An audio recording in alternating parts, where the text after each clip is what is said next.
Over the last few years, I've been trying to live a much more simpler life. And for me, minimalism isn't just about owning as little as possible. It's about being more intentional with what I choose to keep. Over the last 30 days, I've got rid of a lot of my stuff. Not because I suddenly decided I wanted to own nothing, but because I started noticing how many things I owned that I barely used.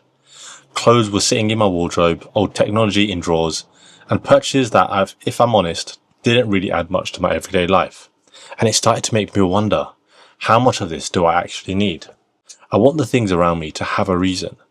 They should either be useful, meaningful, or bring me some genuine enjoyment. And once I started looking at my possessions through that lens, I realised there was quite a lot I could let go of. The first place I started was my wardrobe. I had clothes I hadn't worn for months, and some that I couldn't remember the last time I wore. Yet, for some reason, my cupboard was still full. We often hold on to clothes because we imagine a future version of ourselves wearing them. So, I started taking things out and asking myself a simple question. When was the last time I actually wore this? If I couldn't remember, that told me quite a lot.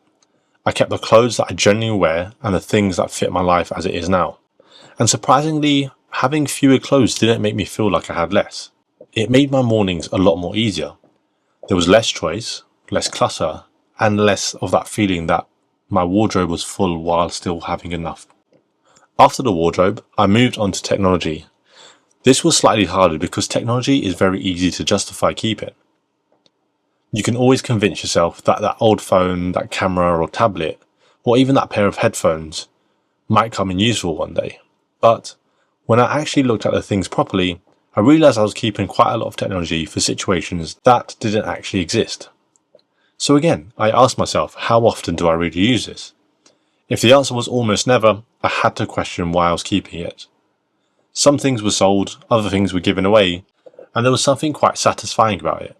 Instead of having drawers full of technology I rarely touched, I was left with the things I actually use. But the biggest lesson for me wasn't actually about getting rid of things. It was about being more careful about what I buy in the first place. Because decluttering can feel productive, but constantly buying things and then getting rid of them isn't really a simpler way of living.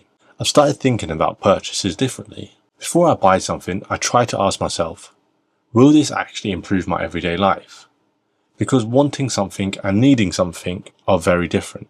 We see something we like, we imagine ourselves using it, and suddenly it feels like something we can't live without.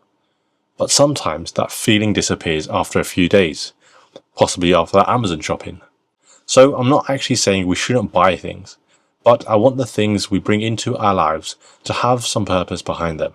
So not everything has to be practical, and this is where minimalism is misunderstood. The items we have today doesn't have to be useful every single day. There are things I own because they remind me of a person, a place, or an experience.